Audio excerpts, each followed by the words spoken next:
London, his jacket neatly buttoned, his hair corralled into chaos-free submission, Boris Johnson stood outside Downing Street on Wednesday and in his first moments as Prime Minister promised to do what so far has proved impossible, lead Britain through an orderly, on-time exit from the European Union. The doubters, the doomsterlings, the gloomsterlings, they are going to get it wrong, he declared. The people who bet against Brexit are going to lose their shirts. It was a supremely confident, at times grandiloquent address from a man whose silver-tongued talk often surpasses his performance.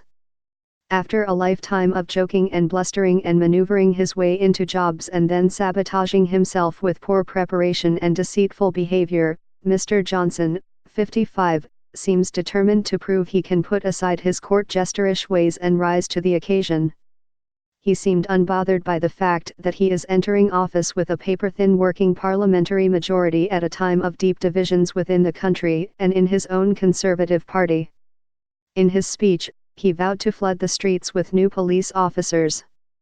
He promised to improve health care, to spend more on education, to bolster railroad infrastructure, to promote animal welfare, to improve satellite systems, to increase salaries, to be the Prime Minister for all of Britain, to restore trust in democracy and, among a dizzying array of other things, to liberate the UK's extraordinary bioscience sector from anti-genetic modification rules. His pro-Britain pronouncements and kitchen sinks worth of programs seemed designed as a feel-good distraction strategy, something shiny and positive to counter the gloom, alarm and discord touched off by the Brexit referendum 3 years ago.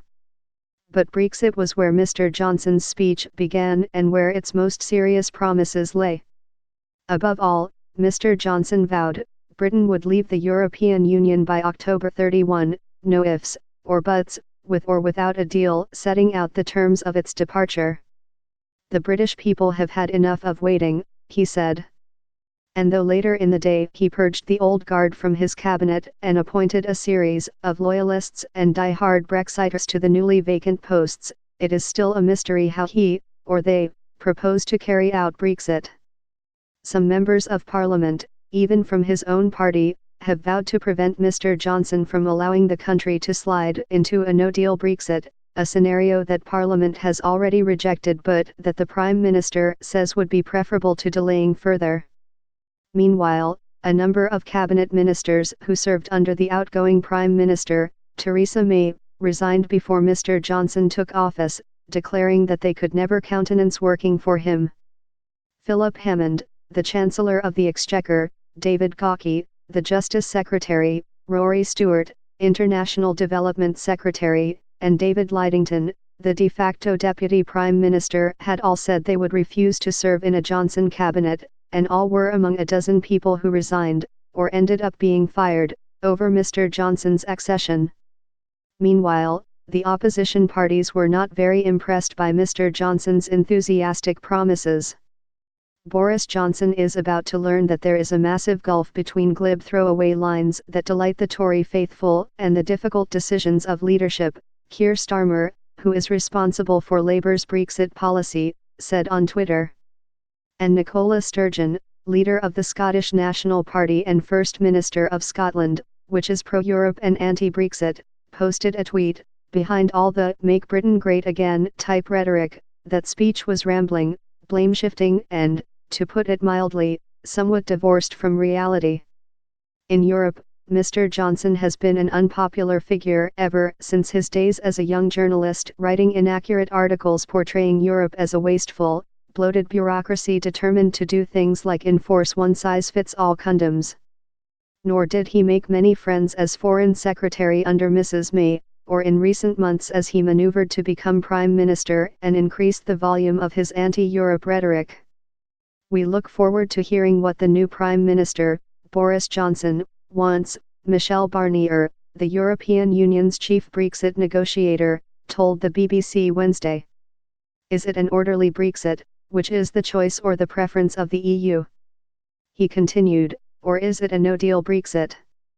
The no-deal Brexit will never be the choice of the EU. Donald Tusk, the President of the European Council, sent Mr. Johnson a terse letter that had an ominous "see-me-after-class" vibe. After offering his congratulations, Mr. Tusk added a single sentence that appeared to allude to Mr. Johnson's reputed sloppiness with the fine points of issues. "I look forward to meeting you to discuss in detail our cooperation," Mr. Tusk wrote. Mr. Johnson's speech was delivered late in the afternoon at the lectern customarily wheeled out in front of Downing Street for prime ministerial statements.